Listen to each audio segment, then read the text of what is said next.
Mkuu wa mkoa wa Mwanza Saidi Mtanda leo Agosti 10 mwaka 2026 ameupokea mwenge wa uhuru mwaka 2026 ukitokea mkoani Mara kupitia wilaya ya Ukerewe, ambapo amesema utakimbizwa umbali wa kilomita 942.3 katika halmashauri zote 8 za mkoa huo.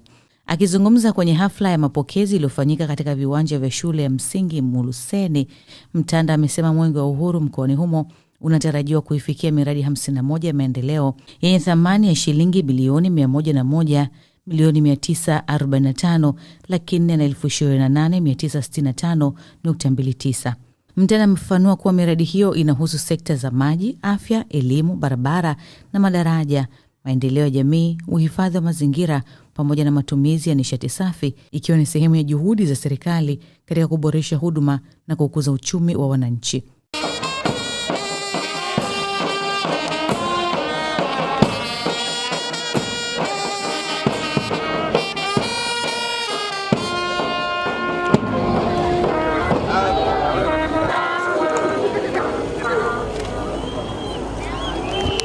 Mimi Kanali Evans Alfred Mtambi, mkuu wa mkoa wa Mara, na kukabidhi wewe Mheshimiwa Said Mohamed Mtanda, mkuu wa mkoa wa Mwanza, mwenge wa uhuru 2026 ukiwa unawaka, unang'ara na unameremeta, na ukabidhi, utunze, ulinde na kuukimbiza katika mkoa wako.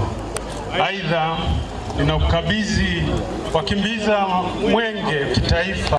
Mimi Saidi Mohamed Mtanda, mkuu wa mkoa wa Mwanza, ninakiri kupokea mwenge wa uhuru mwaka 2026 kutoka kwa Kanali Evans Mtambi, mkuu wa mkoa wa Mara, ukiwa salama, unawaka, unameremeta. Aidha, nakiri kuwapokea wakimbiza mwenge wa kitaifa 6 wakiongozwa na Comrade Wazo Mwang'onda. Mwenge wa uhuru ukiwa mkoani Mwanza utakimbizwa umbali wa kilomita